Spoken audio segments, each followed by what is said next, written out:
this wine on here, you know, Mike. Don't worry. Yeah, I want to take the program all the way in. Are you guys okay? I want to explain to you, okay? You might need to take over at some When you were point. listening to the weather forecast and Louise saying that we're going to be Freezing frogs everywhere, the fact that there are loads of bottles on the table had nothing to do with that whatsoever. No. How are you? Okay, very well. Nice to see you too. Well, thank you for taking a break from Panto. How is it? I mean, presumably the bad weather's affected Pantos all over the country. How has it hit you? Yeah, it has hit us. We had one school performance we couldn't do, and we had one grown-up performance we couldn't do. But other than that, we've been running, and it's been fantastic. And a lot of people have been braving the weather and getting in. So we say thank you to them.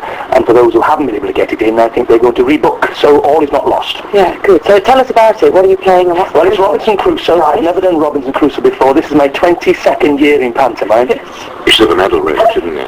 Well, you know, You must love it. Well, you know, I remember my very first pantomime, and Victor Spinetti was the baddie. Yeah. And I remember turning up in London, not knowing where I was. And this is pre-mobile phones and internet and MySpace, TwitBook, whatever it's called, right? And turning up late because I didn't know where I was. And I was the youngest in the pantomime. But now I find myself second oldest. Phil Howe, who plays the captain of the ship Venture, is older than me, so that gives me some hope. But no, it's great, and I do love it very much indeed, and I love it for lots of different reasons. I can not be Mike Doyle for a change and become the character, and the kids love it. It's magnificent, Hunter. I love it. In the age of the internet, though, and all the sort of, homes throughout the country who've got multi-channel television, it goes on stronger than ever, and its enduring appeal continues, and I wonder why that is. Well, I think it's a British tradition, simple as that. You know, we all love, Guy Fawkes Night. It falls into all the things that we do every year, and I think that that pantomime will be with us for a long, long time. It's changing. It is changing.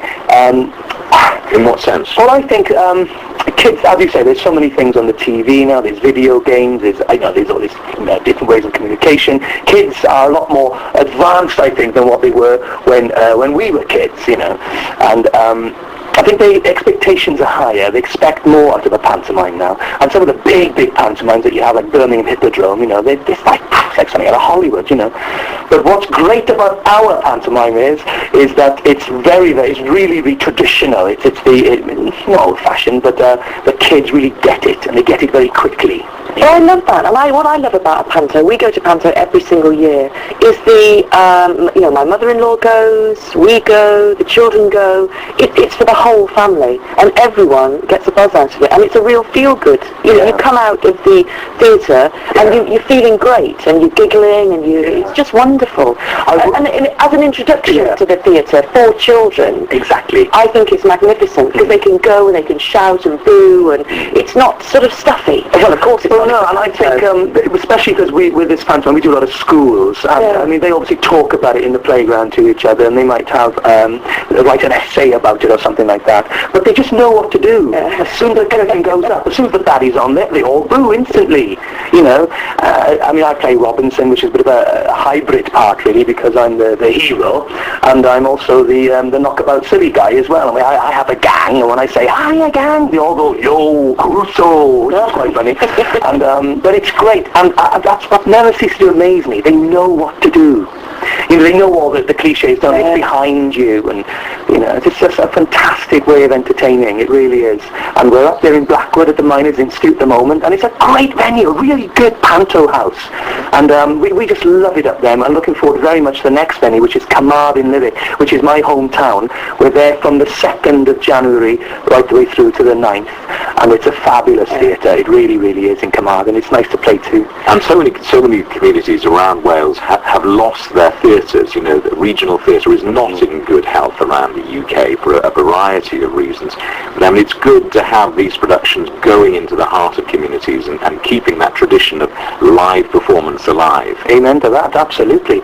And it's always very sad to hear when theatres are closing or there's nothing on. They're dark. I hate that word. They're dark, or we're dark over this period. But Carmarthen is. I'm really looking forward to that. Really looking forward to Carmarthen Lyric. I had my first kiss there. Did you? Yeah, I know. Carmarthen Lyric.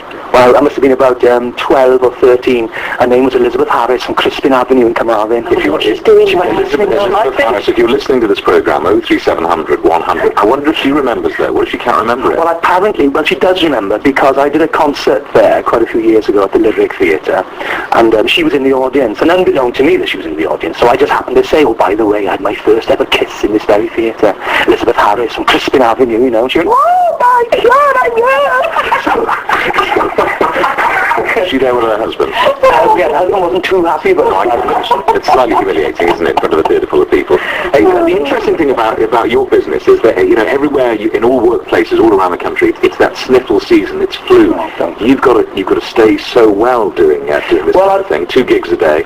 Yeah. Well, I've been unlucky the last few Christmases, right? I've come down with it, but we've had it in our house now. My wife Marie, who'll be listening now, and our little Sam, who's 3 and a half, who can't wait, 2 more sleeps to go. And we've all had that, so we're over it. We had it early this year, so I'm fighting fit for the Carmarthen Lyric. Because it's grueling, isn't it? I mean, two live shows a day. Sometimes 3. 3 is a big deal. Physically exhausting. Yeah, you either love doing pantomime or you hate it. I mean, there's no middle ground. I mean, if you had to go in there and go, oh, it's okay, that's got to be the toughest job in the world, you got to really love it. And I just really, really love it.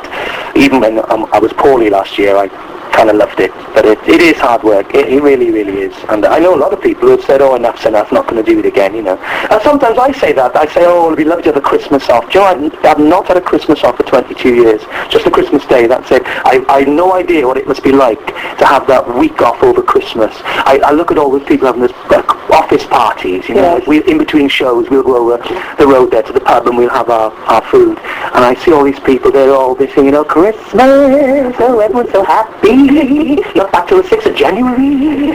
And we're just thinking, oh my goodness, what must that be like to have that feeling of family Christmas? It's a big change, of course, because, someone once said that no cruise ship was complete without you performing on it. I mean, you seem to spend half your life doing this sort of glamorous life, sailing around the world, which seems to be an awful lot of the rest of your life, and that sounds absolutely wonderful. It does, and I do love that too. I've been travelling since 1982. I went to Australia for the first time, and yes, I've noticed that the cruise industry changed dramatically. I mean, I started, it was on an old ship called the Oriana, 42,000 tons, 3 public rooms, all tiny, and loads of fun. It was all Australian passengers, so you can imagine, in the early 80s, it was great fun.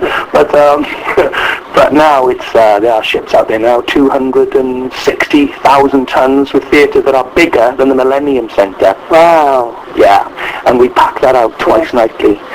So 3,500 passengers, you see, you can have rock climbing, surfing, all sorts of things. I've never been on a cruise show. I mean, on Royal Caribbean they have ice shows. I mean, fully blown ice shows. Are you good at ice skating? Am I any good at ice skating? Yeah, you should have seen me just park the car.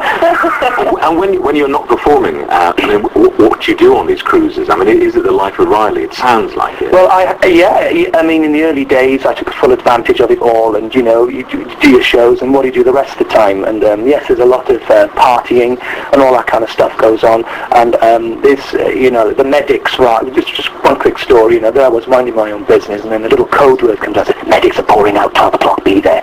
So you turn up, and there's this huge party. Why? What are we celebrating? Oh, because it's so hot today. Well, you're celebrating because it's very, very... Yes, it is. It's unbearable. So we're all having a good old party because of that.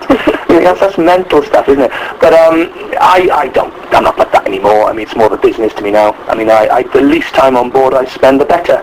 If I can just do 3 days, which I sometimes do, I fly to Tallinn in Estonia, sail back to Harwich in England, and then home. I'd rather spend time at home. We've got a lovely little boy, Sam, who's 3 and a half, and I want to see him as much as possible. I have an older boy, Thomas, who's doing ever so well up there in Llandudno. If you're listening, Tom, all the best to you, mate. He's an assistant stage manager on Cinderella with Linda Lusardi. Wow. Coffee bar. Glamorous. Very nice. Yeah, 15 Jamie Owens. Live writer. Oh, 15 space there, Tom, if you're listening. Yeah.